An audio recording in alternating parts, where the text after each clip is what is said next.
Welcome to the Books Brothers podcast, where each week we read, discuss, and share with the hope of becoming better men and have a few laughs in the process. Join us each week as we learn, connect, and are challenged by each other. The Books Brothers are currently reading The Mask of Masculinity, How Men Can Embrace Vulnerability, Create Strong Relationships, and Live Their Fullest Lives by Lewis Howes. This week, Thomas leads our discussion on the material mask. One of the wealthiest individuals ever, John Rockefeller, was once asked how much money is enough. His response was, just a little bit more. So whether you have a lot of money or not, finances always seem to be a source of stress in our lives and an area in which we try to seek comfort and identity. Listen in as we discuss our relationship with the material mask and how ultimately seeking gratefulness is the key to our relationship with finances. After the show, please share your comments and feedback by emailing us at connect@booksbrotherspodcast.com. Does everyone want to go around and share something that they were grateful for today? About an hour and a half ago, I was able to walk out my door and go for a run and get a workout in the middle of the afternoon. Oh, and it was beautiful.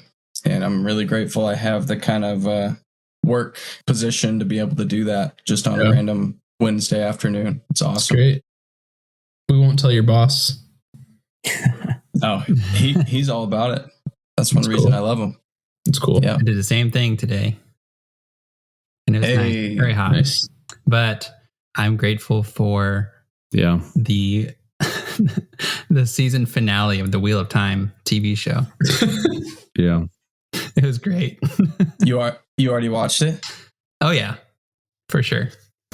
Nice. I mean, I love the books, and the books are drastically different than the TV show, but the season finale was pleasantly, surprisingly good, in my opinion. Good. I was going to say something similar on the work-related front. Just thankful to have a very flexible job and understanding workplace. My my mother-in-law watches the boys Tuesdays and Thursdays, but she has like cataracts, so she had eye surgery this week. So Graham has had to stay with me Tuesday, Thursday. And so I reached out to my boss late last week and was like, hey, I can try to come into the office and I think I can keep him entertained for half the day. Do you think I could, work from home in the afternoons? And he was like, why don't you just work from home both days, the entire day? And then today, I just felt horrible. I don't know. I could not, I think it was a migraine. Thankfully it didn't get any worse, but I just could not shake this migraine. And I'm like, I can't, I'm not doing anything at work. I literally was in a collab room with the lights off, just the fluorescent lighting was making the headache worse. And I'm like, ouch. Man, I'm not even interacting with anyone. I just need to get home and be comfortable. And I was, I'm like, hey, I'm going to go, I'm going to work from home, and just having that flexibility to where I can take care of my kids, take care of my own health, and still be able to have the flexibility of the job and be trusted to get my work done. I appreciate that. Those fluorescent lights are no joke. All right. So welcome back, everyone. This week we are discussing chapter 3 of Lewis Howes' book, The Mask of Masculinity. And chapter 3 is all about the material mask. I will sum it up in my own words. It explores what we as men get out of material wealth and power with it. We're going to talk about how we use material wealth to bolster our egos. The chapter starts out with a quote, as other chapters have. And the quote goes something like this: a man's ledger does not tell what he is or what he is worth. Count what it is in him, not what is on him, if you would know what he is worth, whether rich or poor. And I think that's a bit dated, so my translation would be, bruh, yo bling don't mean a thing. I mean, that's pretty much all it's saying. The guy lived from 1813 to 1887, so I would say that's fairly outdated. Yeah. Lewis was he needed that extra paragraph or something to get the chapters right, I guess. Bruh. So I guess one thing I was thinking about is, as men, why we care so much about material stuff, our earning power, our ability to be a valuable asset in the marketplace, our ability to move up the ladder in our careers. And they hit on this a little bit in the chapter, and that's, one theory is that society has a deep and unquestioned understanding that for males, the burden of providing and being able to provide is a requirement kind of thrust upon us by fate. We can't really help it. We just have to deal with it and provide. And if a man can't provide in a monetary way, especially, he's seen as less than. So our quest for material wealth can be seen as an evolutionary trait, which makes a lot of sense. In the past, a man's ability to provide determined all of his prospects in life for the most part, because, that was necessary for survival. If he couldn't provide for himself and his family, there were real consequences to that in a world with food scarcity and things like that. So typically, I think, throughout history, the guy with the most resources has been the most attractive to both men and women. For men, they're attracted to that power. They want to be like that guy. They want to emulate that guy.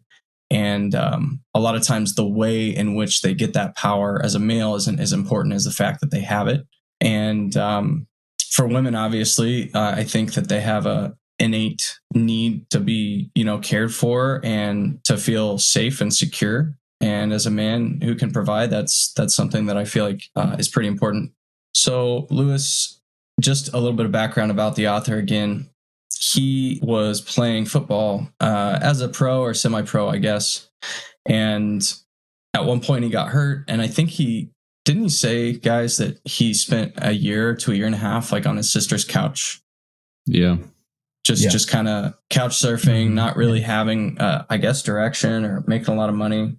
Seemed like it was pretty low time for him, and he was kind of broke, and probably, he didn't have athletics to fall back on as a means to, provide or, provide in a monetary way or a kind of a mental or self-esteem kind of way anymore. So I think his point in this chapter is that the belief that we have to provide, and this is just kind of fate for us to have to deal with, is really ingrained, and it leads us to overvalue it in our lives and really attach it to our identity as a man.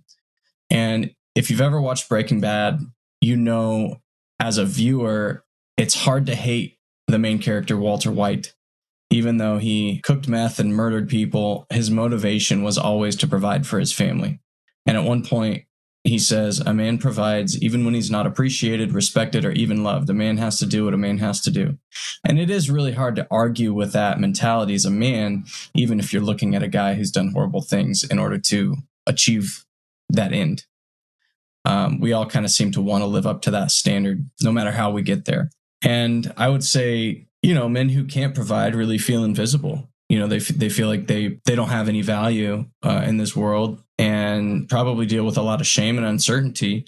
I also wanted to mention the fact this book sort of quotes the verse in Timothy, I believe it is, "For the love of money is the root of all kinds of evil," which has been, to me, interpreted a lot of different ways. But in the book, Lewis quotes, I'm not sure if it's a quote or just his own words, but he says, "The lack of money and resources is the root of all evil," which does make a lot of sense when you think about how, desperate people can get in situations like that. So I wanted to open it up to you guys. My first question is sort of on a scale of 1 to 10, how much do you guys all think about money? Why do you think you put too much thought into it? The right amount of thought? What do you guys think? I'll just say, to start it off, I guess I've noticed about myself, the more money that I make, the more money my wife and I make, the more I think about money. Mm-hmm. So I've seen like a direct correlation with like how much income we have. I think about it more. I worry about it more. It's been something that's fascinated me, coming out of college, going into the nonprofit sphere where I had to fundraise my own salary. And when I think of like what I used to pay for rent and how much I lived off of compared to what it is now, it's not necessarily a bad thing in and of itself. But like you were saying, the love of that money can be the root of all kinds of evil. And so it is interesting to me how much I think about it comparative, you would think, oh, the more you make, the less you'll worry. That hasn't necessarily been how it's been for me. I think you asked, why do you think I do this? I think some of it is like, this is me personally. The more I have, the more I feel like self-reliant in a sense. So like I put, not like I think about it actively, like I put more pressure on myself, but I think when you have less, there's like less to lose. And, you know, kind of factoring in like the spiritual side, you're trusting and relying on a higher power to provide for you when you can't always see like what's beyond the next quarter or the next year. And when you have more and you can invest more, you can save more, all of a sudden you start looking at your savings account and finding security and how much you have to live off of if something dire would happen. And so I think, yeah, I put way too much thought into it, considering how little thought I used to put into it. Scale of 1 to 10, what do you say? Oh, I didn't answer your original question. My gut response is 7 to 8. That was mine also. Yeah. I'm assuming 10 is thinking about it nonstop. It's like obsessing about it. Yeah. I feel like 8 for me. Sorry. Go ahead. I think that I think about money more often than I think I do. If that makes sense. I don't I think say 8. I thought that. Like subconsciously, you mean? Yeah. I probably like you think about it more than you're aware than I realize that I do. But to me, when I was thinking about this, usually I want to be able to buy things for my children or for my wife to make our lives easier or better in some way. Like we got a new house last year and it's an older house that hasn't been updated in like 30 years. And so a lot of our plans and our projects are updating the house and trying to make it look nice and modern. And obviously those things cost a lot of money. So at least right now, when I think about money, it's if we had to buy things, how much does it cost? How much can we save so that we can get some projects knocked out? How much money do we need to be saving for our kids' Christmas presents or their birthdays or when they turn 16 to buy a car and sending them off to college? At least that's where I am right now. I'm happy with where I am salary-wise, being able to provide all those things and allow Emily to stay at home and just be with the kids. But I also find myself at times comparing other couples, families that are our age, where both the husband and wife or both spouses work, and just thinking like, man, they probably have so much more money than a family with only one person who makes the income, and they're able to, go on more vacations or buy better things for their kids or, buy a house that has everything that they wanted and needed in the house and not have to do anything to update it. That's where I find myself comparing myself to others. But yeah, it's not like I'm wanting a ton more money. On page 66 of this chapter, Lewis, he just got like in the middle of the section about Ty. And Lewis says, I've always wanted to be financially free and make enough money to do the things I love in life. I think that desire motivates a lot of the people who have found success in business. Unlike many of my peers, I've never been one to flash my money around. Maybe it's my Midwestern roots. And I was like, yeah, that sounds like me also. I want to have enough money to do the things that I want to do and to be happy, but I don't want to be flashy about it. I don't need to buy a Maserati. I don't need to flaunt the money and the things that I have, but I want to have enough money to be financially free, not owe debt to anyone, and provide a good life for my kids and my wife. You think you'd want a Maserati if you had $20 million in the bank? Honestly, I don't know. It'd be fun to have, but it's weird to think about that, isn't it? It is. It's really weird. But at the same time, later in the chapter, I forget who it was, but she is like a singer with a ton of money. Yeah, that was it. Alanis Morissette. Yeah. All those, having a ton of money just puts a lot of eyes on you. And I've never wanted eyes on me, like the paparazzi. Right. I don't want people following me around when I go to the grocery store or the gas station, you know? I don't want to have that kind of publicity. You don't want to be a target in a sense, right? Yeah. So having a Maserati, that you'd stand out with that type of car. So like I said, it'd be cool to have, but I don't know if I would actually want it. Another good Dumb and Dumber comparison when they buy the car and get all those crazy outfits and drive around Aspen. Ooh, here you go. Yeah. Lamborghini, here you go. 250 Dow. Might want to hold on to that one. Exactly. IOUs. I think of an analogy though. It's not an analogy. It's a theory. I remember when we were moving from Oklahoma City to Denver, our pastor, we were all loaded up on the truck. We went to bed that night and he was just super kind and came to our apartment, gave us one last hug and sent us off. And we had to throw one last thing in the truck in the rental. And I'll never forget, he made a comment like, I have this theory that no matter how big of a truck you have or like how little like stuff you actually possess, every person will find a way, every mover will find a way to like have their belongings all the way to like the end of like the truck to where it's like full. Fill it all the way up. And so fill it all the way up. So like you start off and you're like, at least if you're like me and really into Tetris, not that I play it, but just like the game of like, all right, how can I be as efficient as possible packing this truck? And then all of a sudden you get to the end and you're just kind of like chucking it in there. And it's almost, it's like, man, I almost don't have enough room. And I remember like I had to throw one last thing and he's like, see, like, look, your stuff's almost full.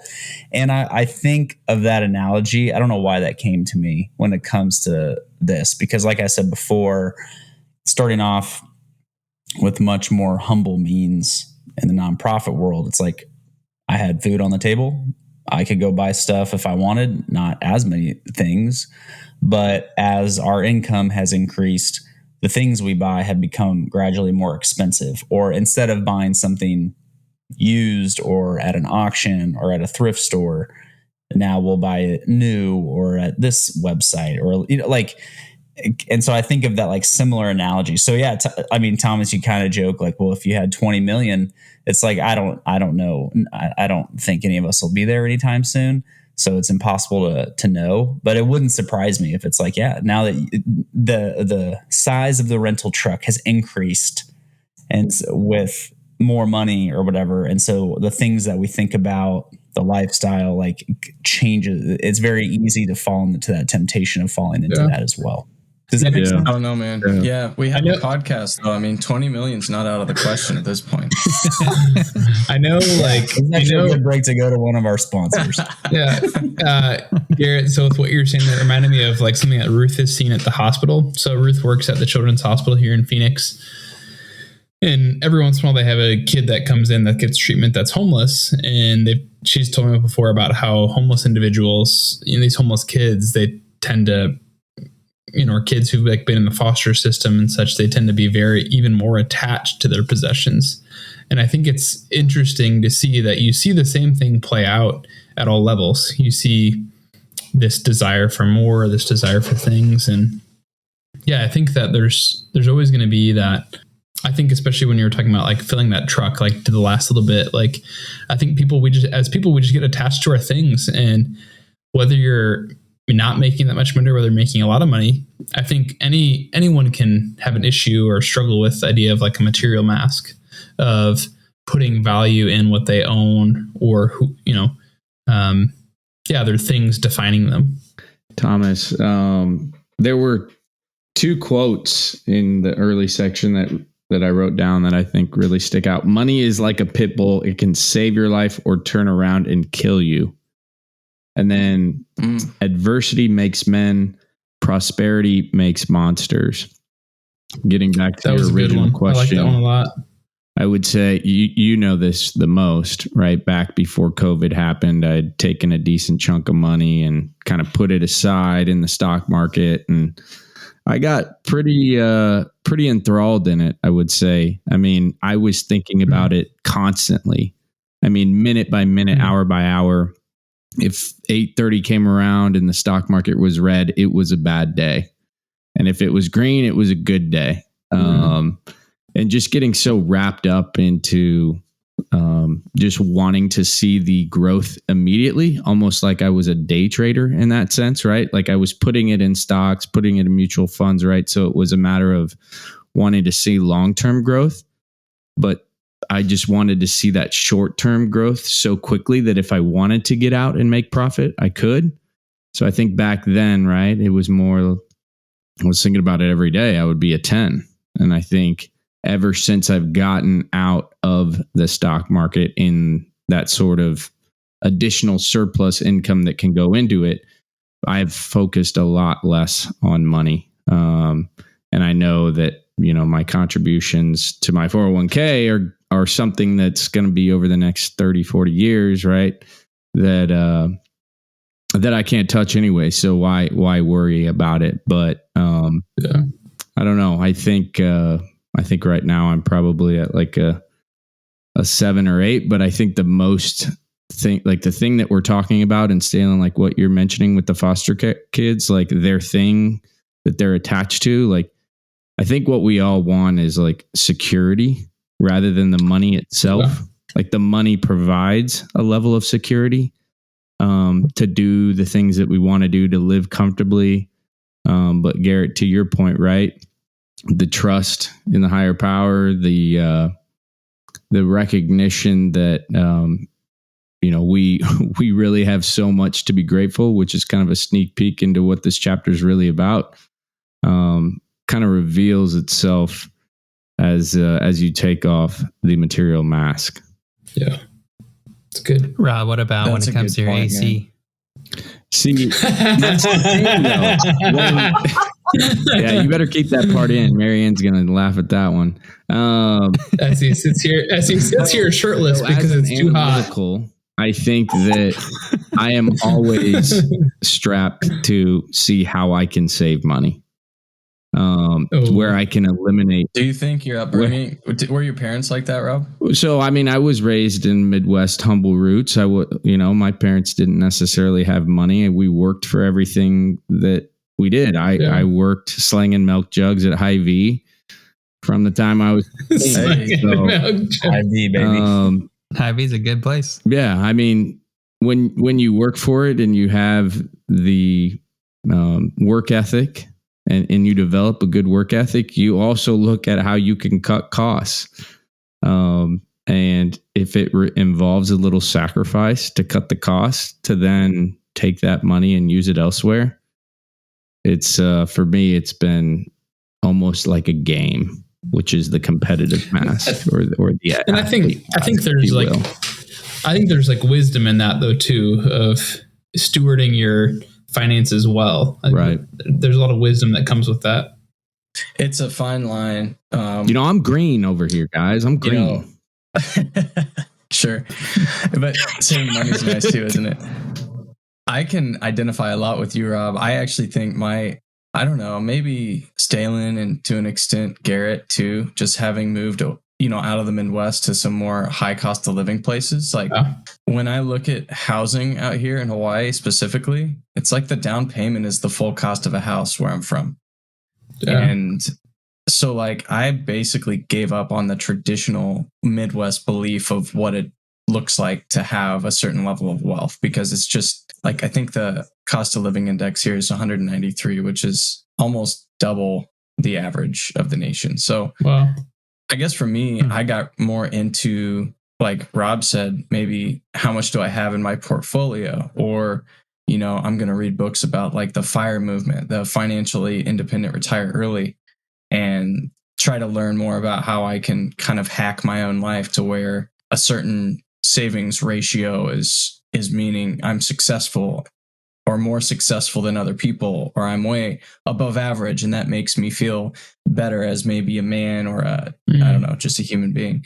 Like those kind of things I definitely have put way too much stock in the last few years, especially just because, I don't know, I think especially throughout COVID, I maybe selfishly was like, oh man, there's a lot of people struggling right now, paycheck to paycheck. They're relying on the government for assistance. And in a selfish way, I looked at that as like, oh, that makes me feel better because I don't have to worry about that. Right. And it's kind of like one of those sad moments where you look back and you're like, man, instead of feeling bad for them, I had a little bit of a split feeling of like, yeah, I felt bad for sure. But at the same time, like I felt pride in a way that I probably shouldn't have in my own situation, you know? And I think that that speaks to the heart of how money can really start to become an identity thing rather than just something that's, you know, you manage, like you said, Stalen, that you just manage well. Let's take a quick break for a word from our sponsors. Did you hear about the recent scientific breakthrough? The happiest couples happen to have very similar bowels. Based on this finding, we've created a new type of dating app, Dumper. Not your typical dating app. Forget about fake pics and small talk. Dumper sets you up on a blind date by scientifically matching you with a mate based on your gut bacteria. Your soulmate's probably sending in her stool sample right now, so don't wait and sign up today to receive your free sample kit. I think I nailed it. And now back to the show. All right. So Lewis talked about how he was desperate for a little while, couch surfing on his sister's couch. When he mentions that, did you guys think of a time in your own life where you were like, oh yeah, I've been there. I've basically felt like I had zero opportunities, zero money, zero, like negative money. Yeah. What do you guys think? So I think you guys will appreciate this story. So when I had finished grad school, I had pretty much paid grad school was like through loans and stuff. And like we were running out of money and such. And we knew we wanted to move somewhere. And so we started like looking at where we were going to move. And we decided Phoenix was where we wanted to end up. And so Ruth and I flew out here for like a week. And in that week, I had like 4 or 5 interviews. And it was like back to back. And like while I was in interviews, she was going and checking at apartments and stuff, just trying to find a place to live. And we were staying at this really, really cheap hotel, super cheap. Rob, you'd be really proud of us. And super roadway in, Thomas. The roadway in. So we spent like 4 or 5 days in Phoenix, and we bought a loaf of bread. We bought peanut butter we just bought a loaf of bread. And basically we were like almost completely out of money at this point. And we decided that what we were going to do is each morning at the continental breakfast, we would take the little peanut butter and take the jelly packet things and use those like later in the day to like make our lunches and spend some money on dinner, but basically just try to save as much money as we could. And maybe a couple green bananas, enjoy those. Yeah, there you go. So we did that the first day. And the next morning we were down in the continental breakfast area, and the guy who's like restocking it, we're just talking to him, being friendly. And he's talking about how, man, he's like, a lot of people have been like stealing these peanut butter and jelly packets. And Ruth and I are like, oh, I don't know. Like, that sounds like some really deviant people. But that was probably like Bonnie and Clyde. Ruth was like, hey, you distract him while I snag the goods. Yeah. So that was like one that we always laugh about how, yeah, I mean, we were quote unquote resourceful, right? But we really didn't have a lot of finances, and so we decided to do. And then whenever we got an apartment, I remember for the first month that we were living out here, we used a Tupperware container and we used camping chairs for our kitchen table. And so it's funny to look back and think that we did that now, because I feel like now we're pretty stable and secure. But I'd like to think that through that it really strengthened our marriage. There's some research out there that shows that people who marry younger, when you don't have money, end up being more like successful in their marriage. They have longer marriages, happier marriages, because you can't, I think money a lot of times can be a way that we like solve problems. Is if you have an issue, you spend the money on it, solve the problem. But I think when you don't have finances, sometimes, you got to have a certain amount of finances. And I think that money helps solve some problems that can cause marital conflict at times. Yeah. I can't top that, Stalen, but it reminds me of a similar time, and it's actually funny reflecting on it now. But I mean, so I work during college, work like 24 hours a week, but a lot of the money would go towards rent and groceries and stuff. So I really wouldn't profit that much every month. I think when I graduated college, I probably had like $1,500 really to my name, at least in a primary account. But you would know the exact number. Something like that. It sticks out. It was less than like $1,500. And so then I moved to Illinois with my job, and my apartment was involved in a fire like a month into moving there. I know a guy had fallen asleep and essentially had a pizza going or something on the stove, and the top section of my apartment, like everything got smoked out, and his like straight up got burnt. And quick question: how do you cook a pizza on a stove? I think he fell asleep drunk. I don't know what he did, dude. Okay, he cooked a pizza on a wood oven stove. Those things are flammable. Something. Maybe it was in the oven, Stalin. Thank you for your correction. Oh, okay. But anyways, so I had lost a bunch of stuff, and I actually didn't have renter's insurance at the time, believe it or not. It wasn't a requirement to get into the apartment to have renter's insurance. So I didn't have it set up. And so I had to throw a bunch of stuff away. And I remember when I was getting into a new spot, I was grabbing some things out of the dumpster, like a coffee table. And I used that coffee table because I wanted to be, one, resourceful. It was a perfectly okay coffee table. And I have been using that coffee table for the past 10 years. And we finally just replaced it. Like, Marianne's parents had another coffee table that they gave us like 2 months ago, but I had that coffee table for like 10 years. So I think, I don't know. It's just funny to look back on that. You know, I think the material mask has been real in my life in some ways, but then there's ways where it's like, it's a coffee table. It works. It's fine. It doesn't matter. Like, I'm not going to go spend $300 on a coffee table when this one was free and works just fine. I hear you, Rob. Yeah. I'm the same way. So Thomas, the question was, when have you felt most broke or most desperate? I think those are two separate times in my life. I felt most broke in college. Yeah, good point. Which at that point, it didn't really matter because everyone was broke. Nobody had money in college. But I think the most broke I felt is senior year and then right after graduation, because student loans, you had to start paying student loans. I didn't have any job lined up after college. I was just working at Starbucks at the student union, making like $9 an hour, $10 an hour, something like that. And that was before they it was student loans too, right? Yeah, right. Which is, I mean, it was fine at the time. Rent in Springfield was extremely low, but I had no plan for the future and no job lined up. I had just gotten a degree in religious studies and had recently quit the church that I was working at, running the youth group. So what am I supposed to do with a degree in religious studies, not going into ministry? So I think so many people can relate with that. Yeah, I think that's when I felt the most broke. Just having very, very little money with student loans to pay off and no plan for the future.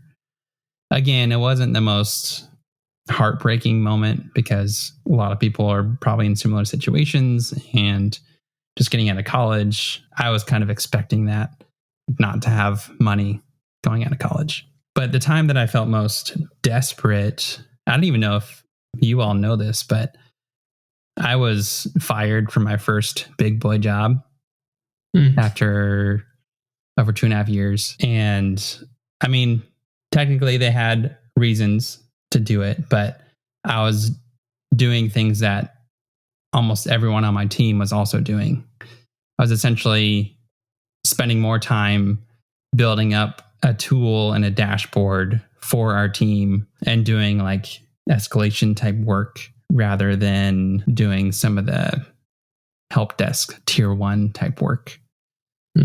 And they did not appreciate that.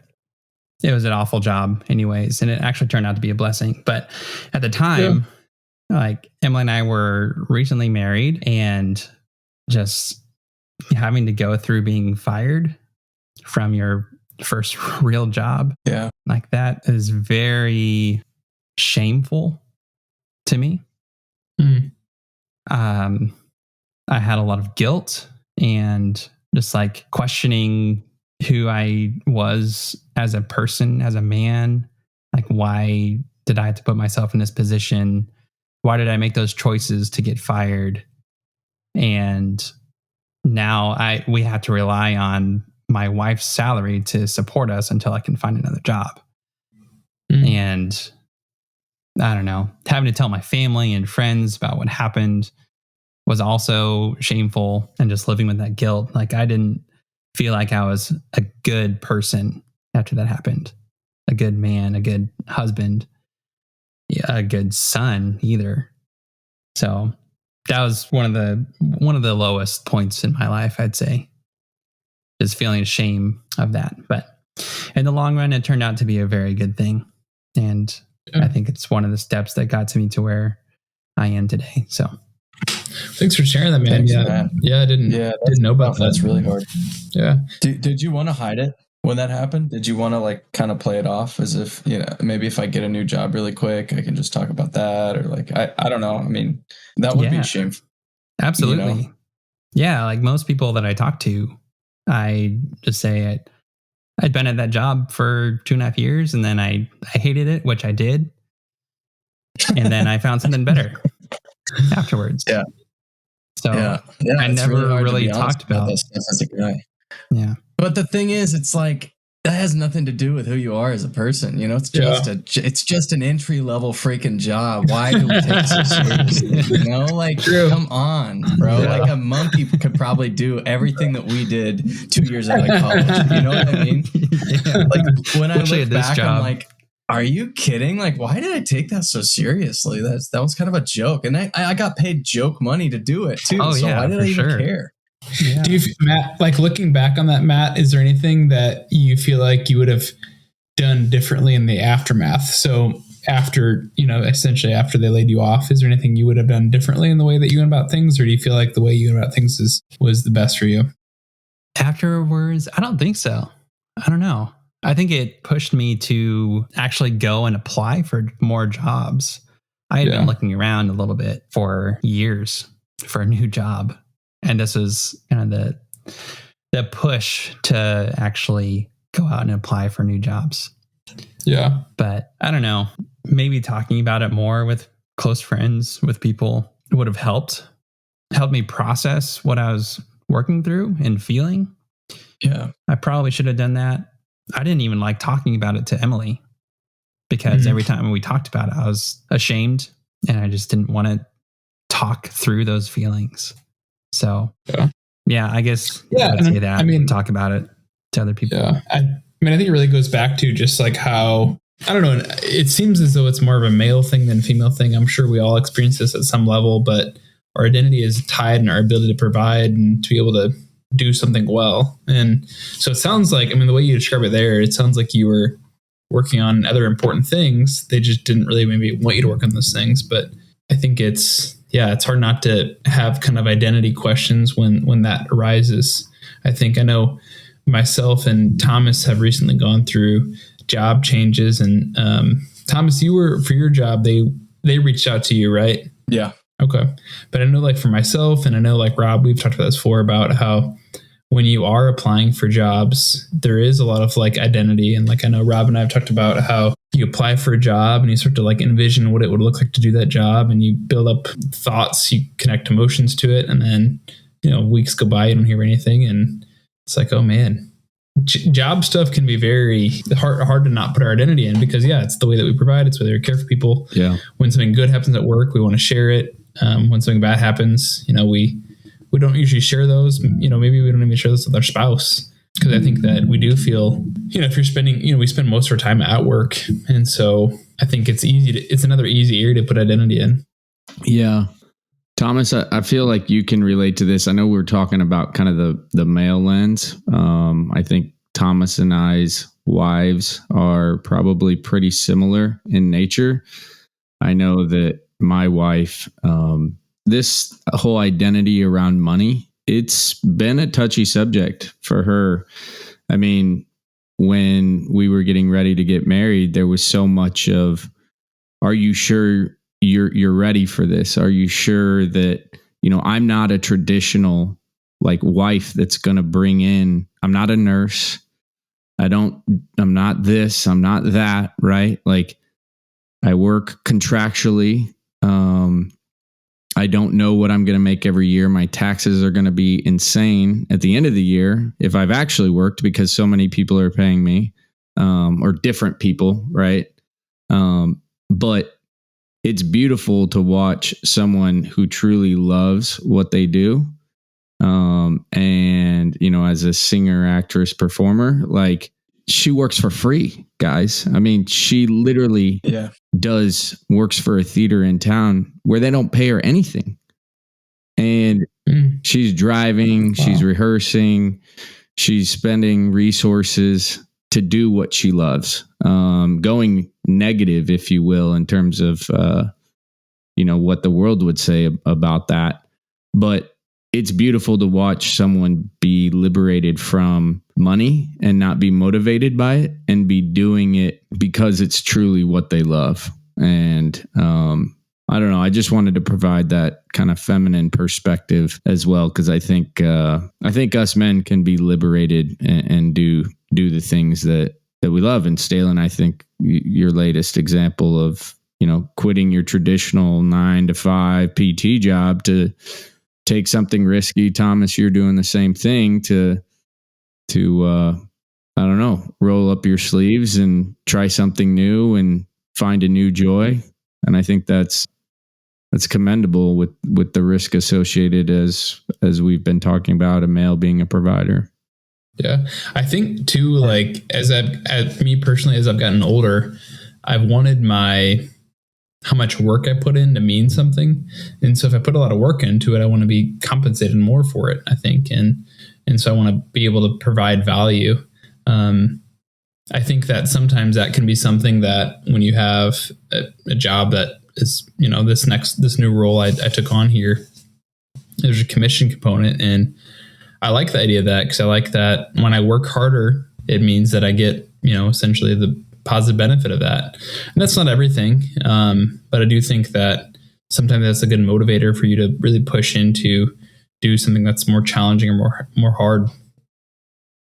Rob, what you mentioned is interesting. I mean, you and I both have wives that put us in the traditional male seat of provider, because I have the stable income, you have the stable income, our wives have variable incomes that are based off of a career field that is, for the average person, not super high paying, but very rewarding in like another sense. But I think about how quickly those expectations of, the traditional, the man goes to work all day and provides while the woman keeps the house or takes care of their kids, or, whatever they, expected back in the 50s or 60s during kind of the nuclear family era.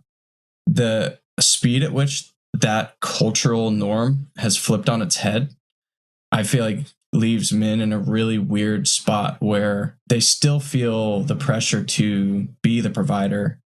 But then again, it's kind of like if you take too much pride in that, maybe you get judged for it. You know what I mean? It's kind of like, well, you shouldn't really expect to be the provider, right? And when I'm saying this, I'm thinking about some of the divorce statistics about divorces where the female made more than the husband.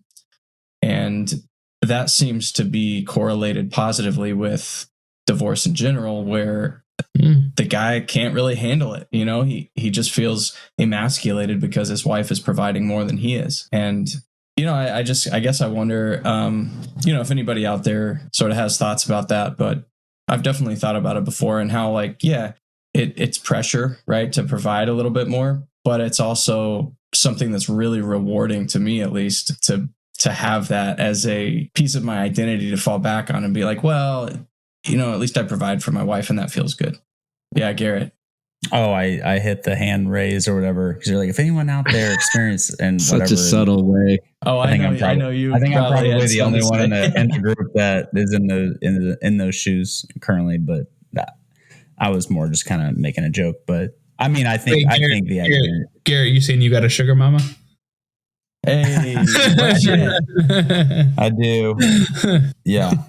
She's worked her tail off. But yeah, I mean, I think like part of it too is just thinking of like a partnership, you know. If it wasn't for her savings account, I wouldn't have been able to start grad school, which really helped me in the trajectory of my career. And if I hadn't worked and had a stable job while she was in med school, she would have had to work or taken out insane loans, you know. So like, I think part of it is truly not viewing things as like her versus me. And I've been like bookmarking different chapters, and I feel like our conversation ties in some things from the Stoic Mask that talks about how we're driven by our beliefs. The problem is that many of our beliefs aren't beliefs at all. They're faulty assumptions built on fear. They get baked into culture. That's page 35. Because we're even more afraid of addressing them than we are of addressing the fear that created them. And then I can't find the exact quote in the Athlete Mask, what we talked about last week. But you were talking about like the shame or whatever, mad of getting fired. And I haven't gotten fired before, but I've felt like the shame of like not having a plan, not feeling like I'm living up to my potential. And I can't find the line in the Athlete Mask where he talks about like dominance, right? Like there's this competitive, like we're not gladiators anymore, but we have this, like we have to dominate. We have to be the dominant one. And a lot of that can be played out on the field. But then maybe to your point, Thomas, and like the statistics of divorce or whatever, it's like, well, if I make more, I'm worth more figuratively and literally. And so I'm the dominant one in the relationship. Maybe, I don't know. Oh, but good point. I found a line in page 47 where he quotes a guy named Joe Ehrman, where nothing is quite so painful as feeling you don't quite measure up as a man. And so just kind of like, I'm thinking of like tying these separate things in where we're talking about like shame of maybe like losing a job or like there's these things that like we encounter that attack our identity, right? Like whether it's the analogy of filling up the moving truck. It's like, all right, we're making more now. Well, now we have to project something by increasing our standard of living. And all of a sudden, keeping up like with the Joneses. Yeah, keeping up with the Joneses. Or it's like, man, I'm leaving the nonprofit sector, which was my story. And like, I didn't know what was next. I never did an internship in college, and I've shared that before. Not to rehash it, but there was a lot of identity issues there of like, I'm literally like wasting my life. That was the desperate. And all I needed was just to take a big, deep breath. Like there's a lot of life to be lived, a lot of years to work. And then, yeah, like when we were moving back to Oklahoma City, where my wife was finally, after all the long years, blood, sweat, and tears, was going to be compensated more accurately for what she's worth for the amount of time that she's put in. Then it was like, oh man, now the tables have officially turned where she is making more, you know, what should I do? Stuff like that. What does that mean for the type of work I should look into? I mean, we even talked at one point about like me just staying home with the kids, like it had like very genuine conversations about that. We got advice from others about it. And, there's like, when you peel back these like onion layers, like, all right, now we're actually like at the door where we're facing this scenario of who makes more and the tide turns, and could I stay home or should I stay home? What does that mean? What would people think of me if I did? What do people think of me if I work, but then don't make as much as my, you know, all those things. And it's like, man, does that really like define me? Like it doesn't change who I am just because of what's in the bank account. Yeah. And, I think a lot of that is going back to chapter 1, the faulty beliefs that we just kind of adhere to because we've grown up in certain cultural rhythms or have been told things or things that haven't been told but have been lived out. And I don't have like a bow to wrap up my thoughts or whatever. I can add one to it for you then. So there's a quote by Teddy Roosevelt, and all of you guys are familiar with it, but Teddy Roosevelt says that comparison is the thief of joy.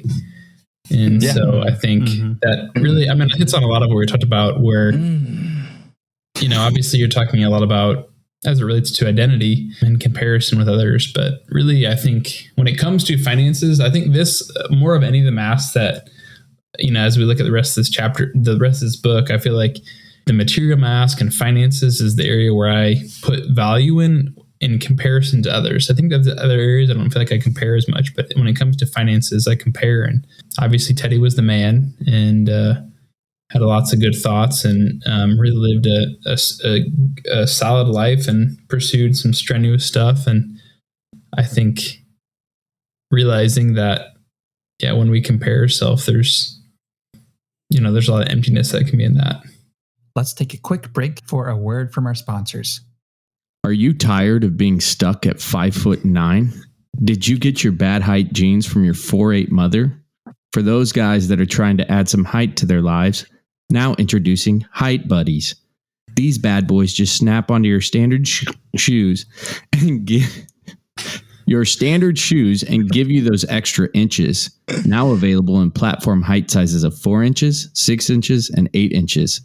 Why stay short when you can grow overnight? Height Buddies, taking your short-lived dreams to new heights. Every time. Gosh. That was good. Why stay short?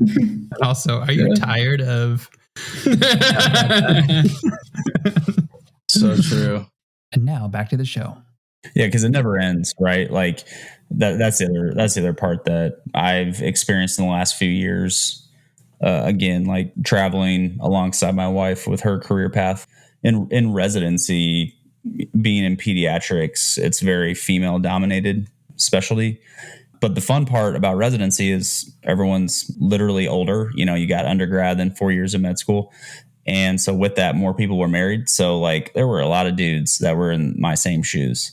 And a lot of those guys themselves had finished certain, postgraduate work as well, like whether it was law school or engineering certifications, whatever.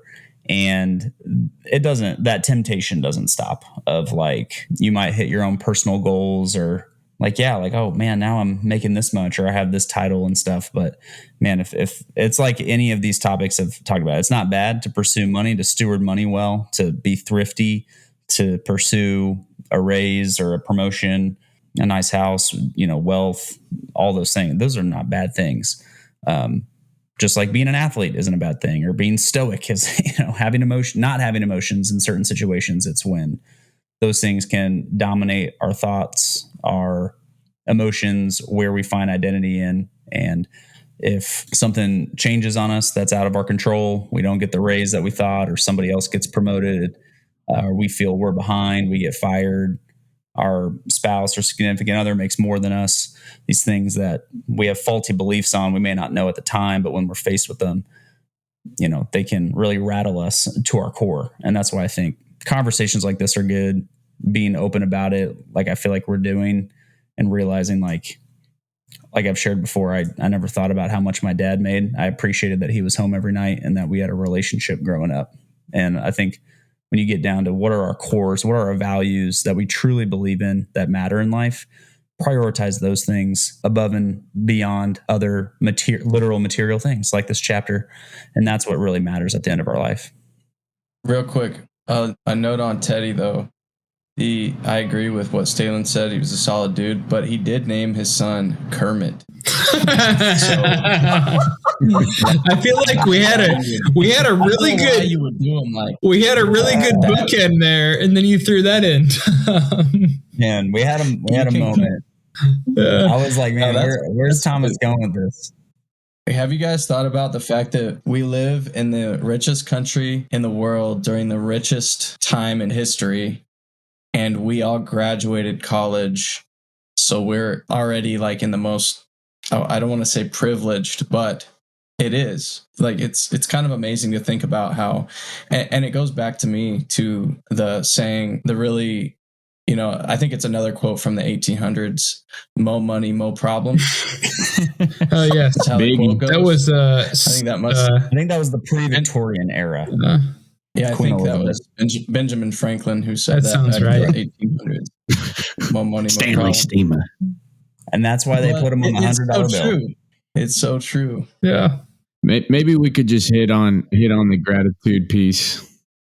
Yeah, Lewis kind of wraps up the chapter talking about how having an attitude of gratitude might be the antidote for caring too much about wealth and being too materialistic. And he mentions that when we live in gratitude, life gives us more, and it allows for more opportunities and for us to connect with others more about what we're grateful for and spread that vibe to everybody around us.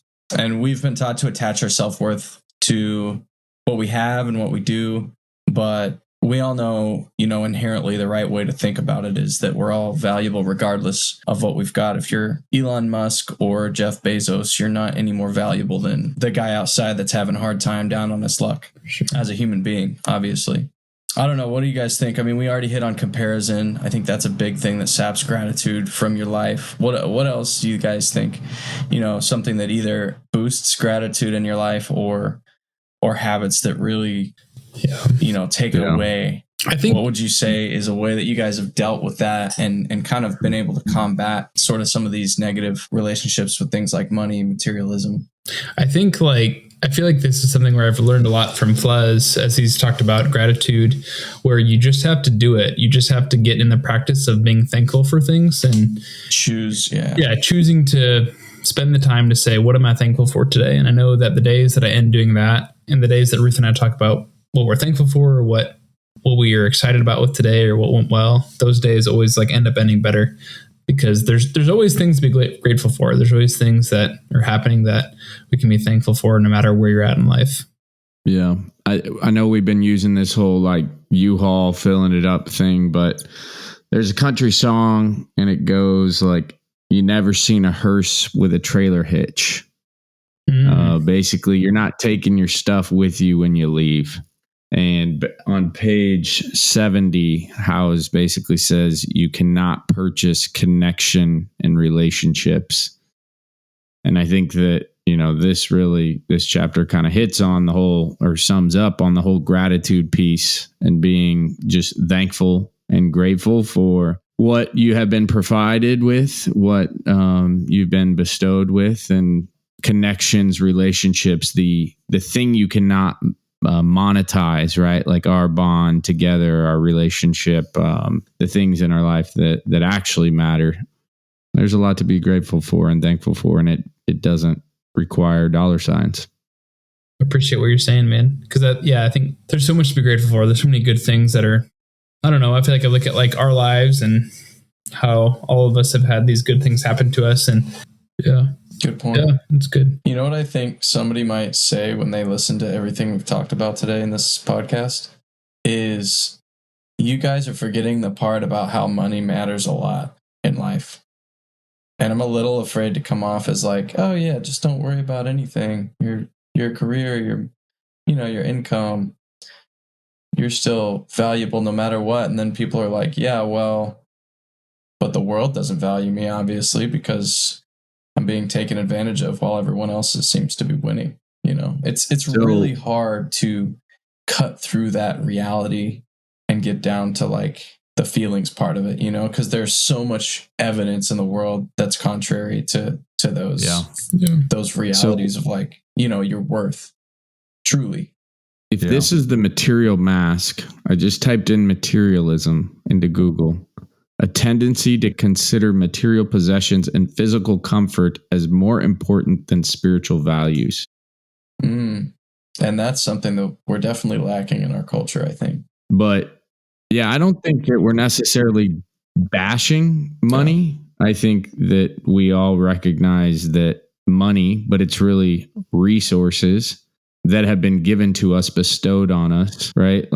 How do we steward those resources? And if we are taking our treasures and burying them in a field and not sharing them, not multiplying them with others, right? We are wasting talents. We're wasting those resources, right?